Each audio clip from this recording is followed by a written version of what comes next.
Today on Stage 0 Garage, I get to do the GM HEI ignition control module upgrade on my 79 Dodge D150 Little Red Express. Okay, Red Knight Express, but it's a Little Red Express. So this is the control module, and putting this on will replace these two components, the ballast resistor and the Mopar ignition control module. So here's my diagram. It's pretty simple. Distributor outputs to these two ends of the ignition control module, and then the ignition control module outputs to the coil, and here's the ballast resistor bypass. So first thing I'm going to do is get my wires and leads all set up and start connecting things to the distributor and the ignition coil. I think I'm going to mount it where the ballast resistor was. Next, I need some wire. So I come over to my wire collection here. This is why whenever we part out a vehicle, we grab as much of the wire as possible. Here's some nice 12 volts. Oh, this is for my fuel pump. Never mind. This is reserved. But I have other red wire in here that would be good. Probably find some. Ooh, this is a nice thick one. We'll grab this one and find the black one. And I just need to figure out what the other two colors should be. And then I have my box of connectors. So, and there's old and new in here, so maybe I can find something to connect directly to the distributor.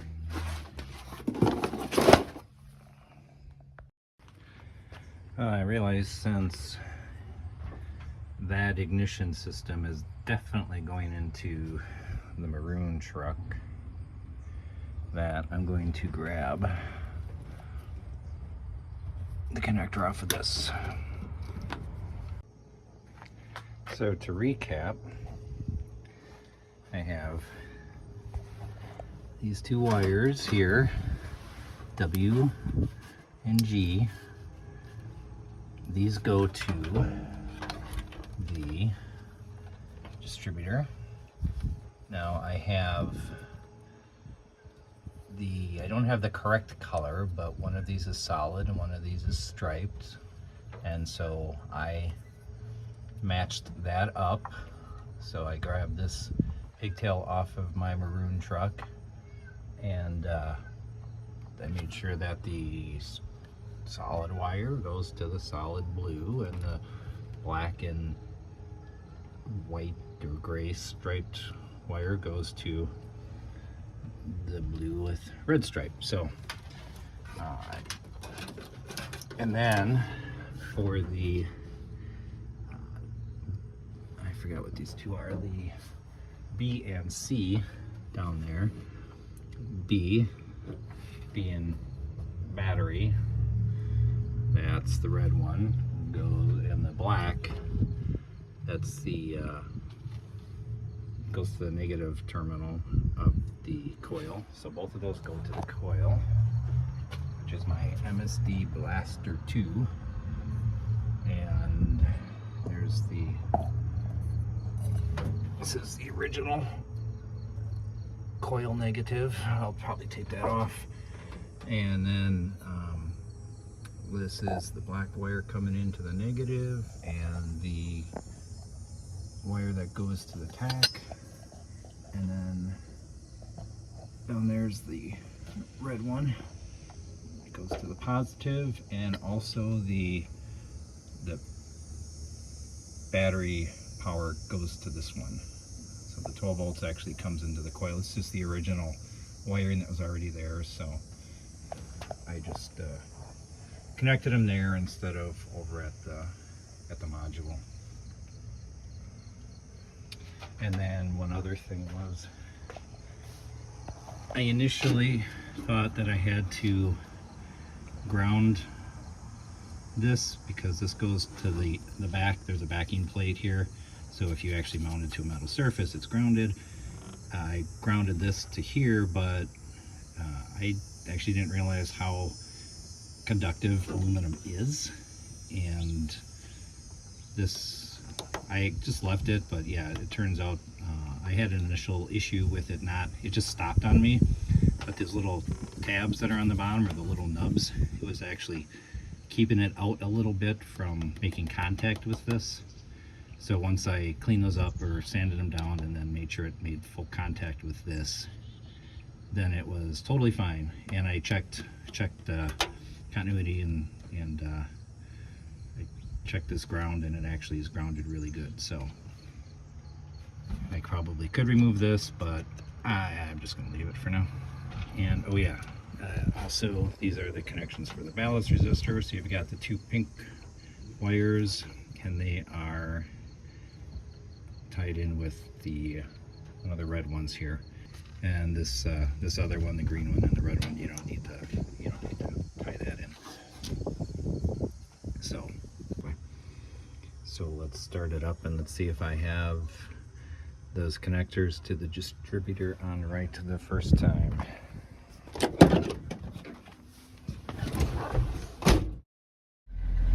Oh, this helps. I should be able to turn on more stuff, but it starts to miss. And it's even worse, like if it's really warm, if the engine's really warm and I've been driving, when I get back to wherever I'm going, this is how it even runs without all these accessories on. The voltage is fine, but the fan's really what kills it.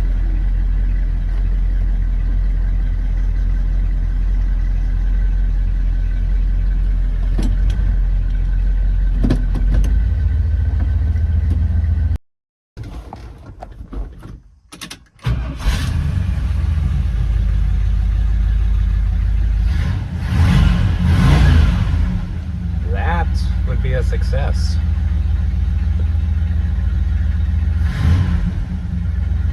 But I am going to drop my idle speed because I'm at 1100, so that went up.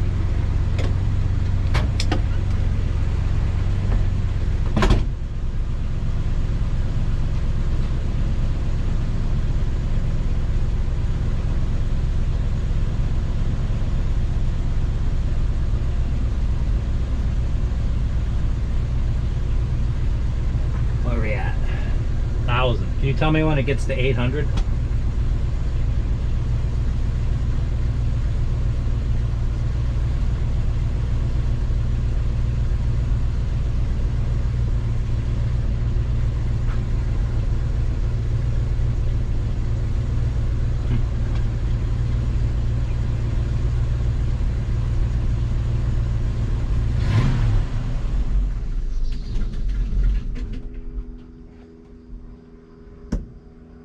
Alright, well that was probably because of the return spring.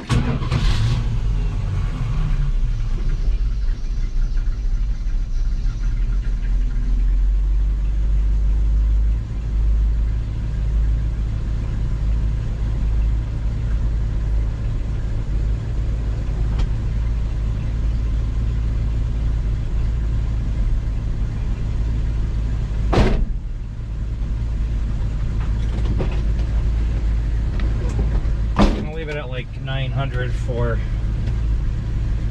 idling in park, because once I drop it into gear, it used to always go down a few hundred RPM.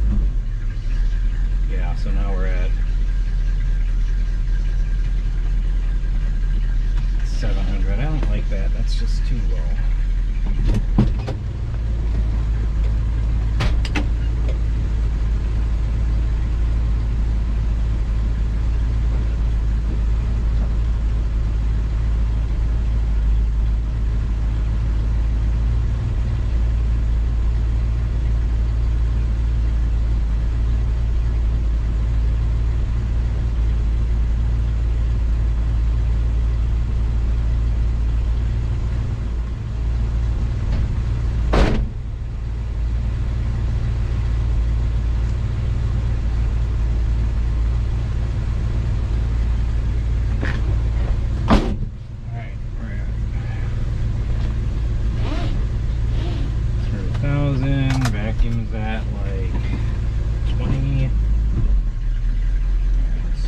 for a drive.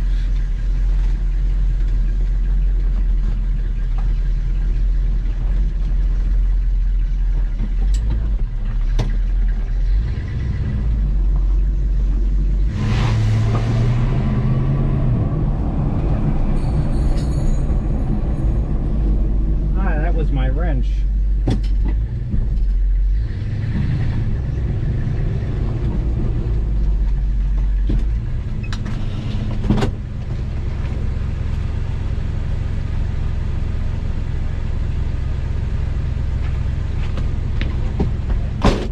Habit of checking the front of the core support for tools, but I forgot to check it. Ooh. I don't know, it already seems a little bit peppier.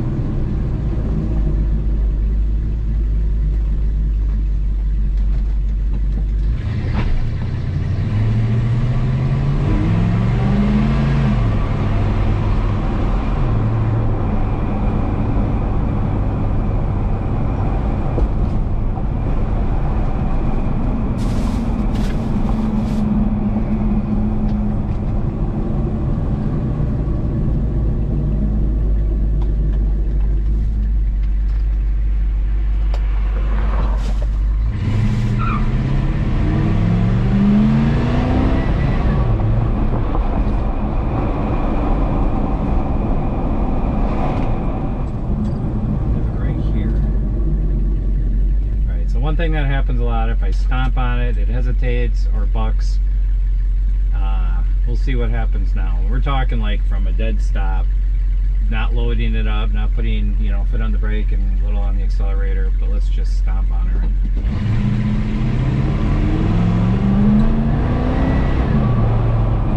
That was pretty good. Let's try that again. I would like to have seen a little bit of wheel spin, but I'll take not bucking.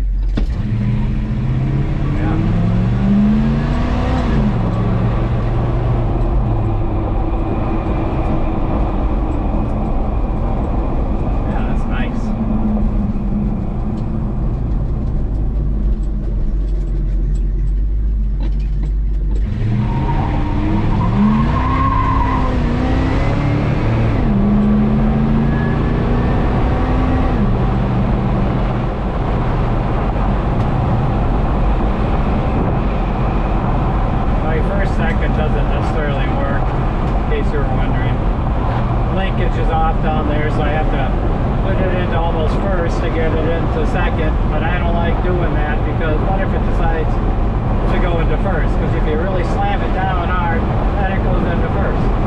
So,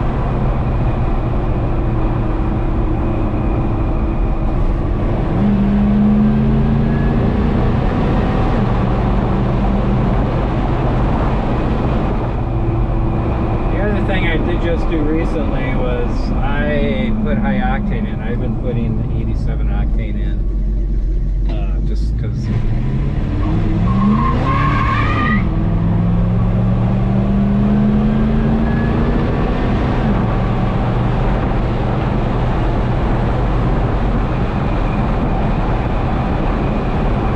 it's cheaper, and it didn't seem to make much of a difference. So especially, I mean, it's a low compression engine, so why would I need high octane?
been suffering from some really bad gas mileage too.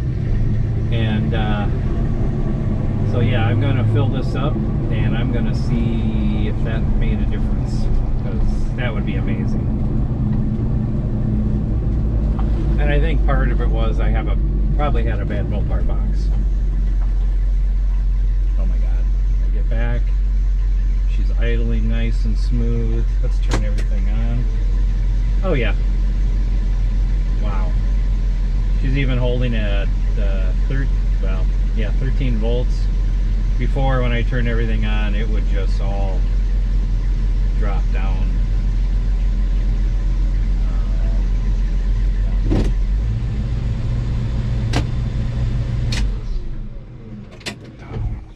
Really impressed. Again, probably the reason that I'm really impressed is because that ignition control module, even though it's new, like pretty much everything in this truck, it was never good. And you know, in one of the live streams for Dead Dodge Garage, someone made a comment and they said always check the new parts first, and that really is a thing. It's just too much of an issue with buying new parts and then having them go bad. Watch my video on Reese's Grand Marquis when I was trying to change the distributor, and both of them were bad. One more thing in closing is you know, run over and check out Jamie's video from Dead Dodge Garage. He literally just posted the video about the whys and hows to do the upgrade I just did. And he's always more informative than me. If you want to learn why something is done and how it should be done best, watch him. Mine will be good. If you're doing yours and you want to verify connections and everything, you know, go ahead and watch mine. That's kind of why mine is there. If I'm doing the work, might as well film it, and then somebody can maybe learn from it as well. On that note, you know, now I get to work on this again.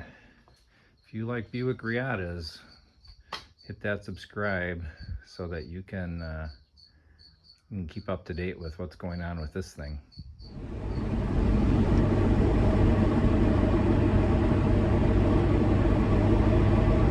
Well, I just did another fill up. That was 117 miles. And I think my average was like 9 something miles per gallon. Previous fill up I got 10, and before that it was 9 something. This last fill up was after I bumped the timing up and also gapped the plugs to 48. It's still running really good. I'm going to, on this fill up, try to drive very conservatively, drive to the vacuum and drive to the vacuum gauge and try to get the most miles per gallon I can. Like they say, drive like you have an egg between your foot and the accelerator pedal, which is going to be very difficult to do. But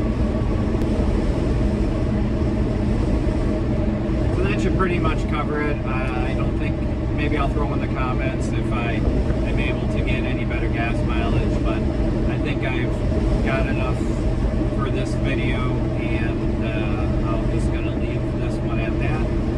So again, thanks for watching, and thanks for subscribing if you have. And again, there's going to be a lot more coming for this truck and the maroon truck with the swap that I'm going to do there. So please hit the subscribe if you haven't, and notifications, and like this video and things like that. Yeah, especially if you found it helpful. I know there's a million GM HEI conversion videos out there, but you know, hopefully this one showed you a way of doing it that the others didn't. I always watch like 3 or 4 videos on how to do something before I actually do it. 'Cause again, I'm a YouTube mechanic, not a real mechanic, so take that for what it's worth. And see you on the next one.